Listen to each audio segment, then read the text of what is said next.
그러므로 오홀리바야, 주 여호와께서 이같이 말씀하셨느니라.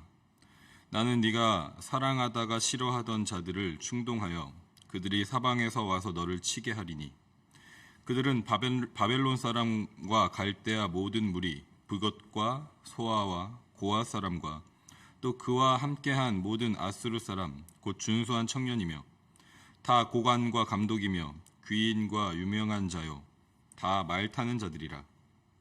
그들이 무기와 병거와 수레와 크고 작은 방패를 이끌고 투구 쓴 군대를 거느리고 치러 와서 너를 애워싸리라.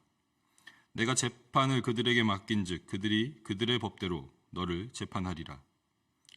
내가 너를 향하여 질투하리니 그들이 분내어 내 코와 귀를 깎아버리고 남은 자를 칼로 엎드러뜨리며 내 자녀를 빼앗고 그 남은 자를 불에 사르며 또 내 옷을 벗기며 내 장식품을 빼앗을지라. 이와 같이 내가 내 음란과 애굽 땅에서부터 행음하던 것을 그치게 하여 너로 그들을 향하여 눈을 들지도 못하게 하며 다시는 애굽을 기억하지도 못하게 하리라. 주 여호와께서 이같이 말씀하셨느니라. 나는 내가 미워하는 자와 내 마음에 싫어하는 자의 손에 너를 붙이리니 그들이 미워하는 마음으로 내게 행하여 내 모든 수고한 것을 빼앗고 너를 벌거벗은 몸으로 두어서 내 음행에 벗은 몸 곧 내 음란하며 행음하던 것을 드러낼 것이라. 내가 이같이 당할 것은 내가 음란하게 이방을 따르고 그 우상들로 더럽혔기 때문이로다. 내가 내 형의 길로 행하였은즉 내가 그의 잔을 내 손에 주리라. 주 여호와께서 이같이 말씀하셨느니라. 깊고 크고 가득히 담긴 내 형의 잔을 내가 마시고 코웃음과 조롱을 당하리라. 내가 내 형 사마리아의 잔, 곧 놀람과 패망의 잔에 넘치게 취하고 근심할지라. 내가 그 잔을 다 기울여 마시고 그 깨어진 조각을 씹으며 내 유방을 꼬집을 것은 내가 이렇게 말하였음이라. 주 여호와의 말씀이니라. 그러므로 주 여호와께서 이같이 말씀하셨느니라. 내가 나를 잊었고 또 나를 내 등 뒤에 버렸은즉 너는 내 음란과 내 음행의 죄를 담당할지니라 하시니라. 아멘. 어제 본문에서 우리는 멸망당한 오홀라를 옆에서 보고서도 같은 길을 따라가고 있는 오홀리바의 모습을 지적하시는 하나님의 말씀을 들었습니다. 그렇게 음행하고 우상숭배를 멈추지 않는 오홀리바의 최후는 어떻게 될 것인가? 오늘 본문을 통해서 하나님께서 말씀하십니다. 오홀라, 북이스라엘의 사마리아처럼 오홀리바, 남유다의 예루살렘도 자신이 음행하던 대상, 우상으로 섬기고 믿고 의지하던 대상에 의해서 심판을 당할 것입니다. 25절에서 특별히 하나님은 이 심판이 하나님의 질투하심으로 인한 것이라고 말씀하십니다. 오홀리바를 향한 하나님의 열심으로 인한 것이라고 말씀하십니다. 하나님께서 오홀리바가 계속 음행하도록 내버려두지 않으신다는 것입니다. 이방 민족을 통해서 그녀를 심판하실 것입니다. 그래서 하나님을 예배하라고 그녀 안에 두신 장막에서 더 이상 음행하고 우상을 숭배하지 못하게 하실 것입니다. 코와 귀를 잘림당하게 하셔서 그들이 범한 음행의 죄악을 만천하에 드러내실 것입니다. 한때는 그들이 사랑했지만 지금은 미워하고 싫어하는 자들의 손을 통해서 심판당하게 될 것입니다. 이처럼 오홀리바는 이미 멸망당한 오홀라의 길을 걷게 될 것입니다. 오홀라가 받은 잔을 오홀리바도 받아서 마시게 될 것입니다. 음행하고 우상숭배한 죄의 값을 치르게 될 것입니다. 오홀라처럼 오홀리바도 멸망당할 것입니다. 이것이 오늘 하나님의 말씀입니다. 그런데 오홀리바의 멸망은 단지 멸망과 처벌 자체에 목적이 있는 것이 아닙니다. 하나님의 진노를 바라는 것에 목적이 있는 것이 아닙니다. 어제 본문 마지막 21절에 아직도 여전히 젊었을 때 애굽에서 음행하던 것을 그리워하고 기억하고 생각하고 있는 것이 오홀리바의 모습이라고 하나님께서 말씀하셨습니다. 하나님은 하나님만 섬기고 예배하라고 그들을 애굽에서 구출하셨습니다. 그리고 어떻게 하나님을 예배해야 하는지 하나하나 모두 가르쳐 주셨죠. 율법을 주셨고 성막을 만드는 방법도 알려주셨습니다.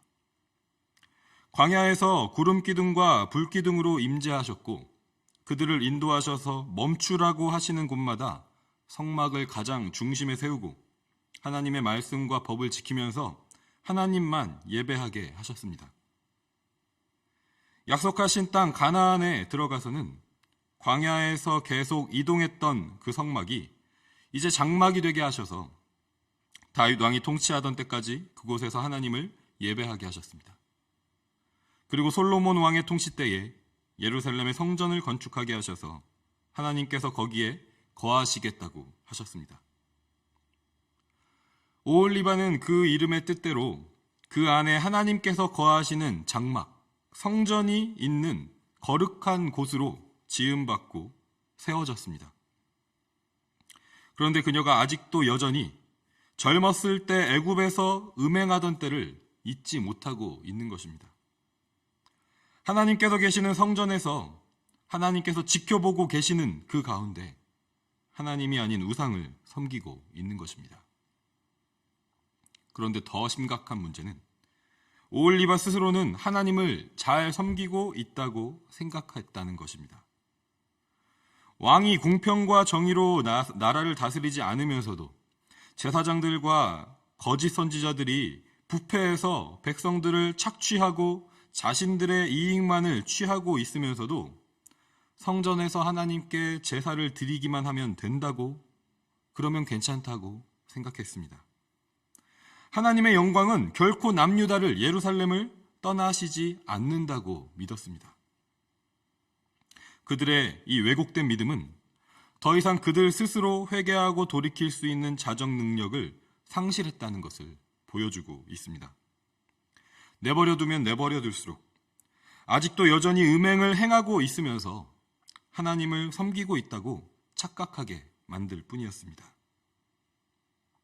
하나님께서 오홀리바를, 예루살렘을 심판하시고 멸망시키시는 이유가 바로 여기에 있습니다.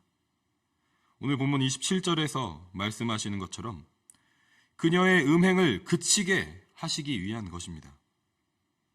더 이상 그것을 그리워하거나 기억조차 하지 못하도록 하시기 위해서인 것입니다. 우리가 회복 불능 상태에 있을 때 어떻게 하는지 생각해 보면 이해가 좀 더 쉬울 것 같습니다.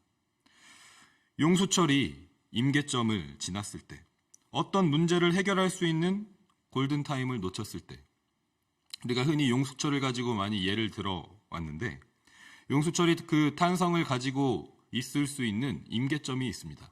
그런데 그 용수철을 너무 지나치게 잡아당기게 되면 더 이상 원래의 모습으로 돌아갈 수 없는 상태가 돼버리죠. 그런 경우에 용수철을 다시 우리가 사용하려면 그 용수철을 다시 녹여서 새로운 용수철로 만드는 수밖에 없습니다. 임계점이 넘어섰을 때, 골든타임을 놓쳤을 때는 다시 리셋하는 방법밖에는 없다는 것입니다. 우리가 어떤 물건이 잘 작동이 되지 않을 때도 가장 쉽게 접근하는 해결 방법은 껐다가 다시 켜는 것입니다. 이스라엘 백성들의 상태, 남유다, 예루살렘 백성들의 상태는 더 이상 스스로는 회개하고 하나님께로 돌아갈 수 없는, 그러면서도 하나님을 잘 예배하고 있다고, 섬기고 있다고 믿고 있는 임계점을 지나버린 그런 상태였다라는 것이죠. 예수님께서는 마태복음 18장 8절과 9절에서 이렇게 말씀하십니다. 만일 내 손이나 내 발이 너를 범죄하게 하거든 찍어내버리라. 장애인이나 다리 저는 자로 영생에 들어가는 것이 두 손과 두 발을 가지고 영원한 불에 던져지는 것보다 나으니라. 만일 내 눈이 너를 범죄하게 하거든 빼어내버리라. 한 눈으로 영생에 들어가는 것이 두 눈을 가지고 지옥불에 던져지는 것보다 나으니라. 아멘. 예수님께서도 같은 맥락에서 더 이상 스스로 그 범죄에서 돌아설 수 없을 때 그 죄를 짓게 하는 원인을 잘라내 버리라고 말씀하십니다. 스스로는 멈출 수 없는 지경에 이르렀을 때 하나님은 심판과 멸망을 통해서 그 범죄를 그치게 하십니다.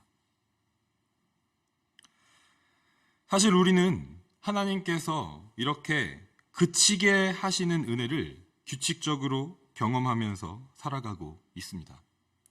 그친다는 말, 그 히브리어의 원어는 샤바스라는 단어입니다.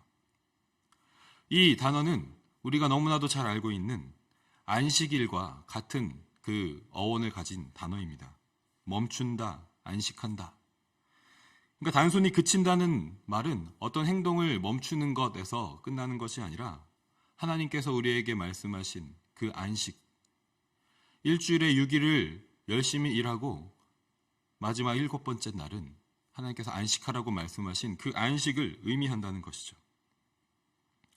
우리 스스로 음행을 멈추지 못할 때, 우상 숭배를 끊지 못할 때, 그러면서도 하나님을 잘 믿고 섬기고 있다고 착각할 때 하나님은 우리를 심판하시고 멸망을 경험하게 하십니다. 그런데 그 심판과 멸망은 결국은 은혜라는 것입니다. 죄악을 그치게 하시고 음행을 멈추게 하시는 은혜라는 것이죠. 그리고 이것이 참된 안식이고 참된 쉼이라고 말씀하십니다. 음행과 우상 숭배를 그치고 하나님을 예배하는 성전이 되는 것, 처소가 되는 것이 하나님께서 우리에게 주시는 안식과 쉼의 은혜라는 것입니다. 우리는 하루의 삶을 마치고 잠에 들면서 우리의 모든 말과 행동을 그칩니다. 일주일의 삶을 마치고 주일의 안식일을 거룩하게 지킴으로 우리의 모든 행동을 또다시 한번 그칩니다. 그리고 인생을 모두 마치고 죽음을 맞이하면서 우리는 모든 것을 그치고 영원한 안식을 준비합니다. 오늘 오홀리바를 향한 하나님의 이 심판과 멸망의 메시지는 우리를 향한 하나님의 은혜의 음성인 줄 믿습니다. 우리 스스로 더 이상 범죄에서 돌이킬 수 없고 우상 숭배를 멈추지 못하는 그런 상태에 있을 때, 그러면서도 하나님을 내가 잘 믿고 따르고 있다고 착각하면서 그 길을 계속 걸어갈 때 하나님은 우리를 멈추게 하시고 그치게 하십니다. 그리고 다시 우리를 하나님을 예배하는 처소로, 우리 안에 모든 우상과 범죄들을 제거하시고 하나님이 거하시는 장막으로 하나님을 예배하는 처소로 만드시고 세워가시는 줄 믿습니다. 그리고 그것이 우리에게 주시는 하나님의 참된 안식과 쉼인 줄 믿습니다. 이 은혜가 오늘 우리의 삶 가운데 또 우리 공동체와 가정들 가운데 있기를 소망하면서 이 시간 잠시 침묵하며 기도하고 주의 음성을 듣는 시간을 갖도록 하겠습니다.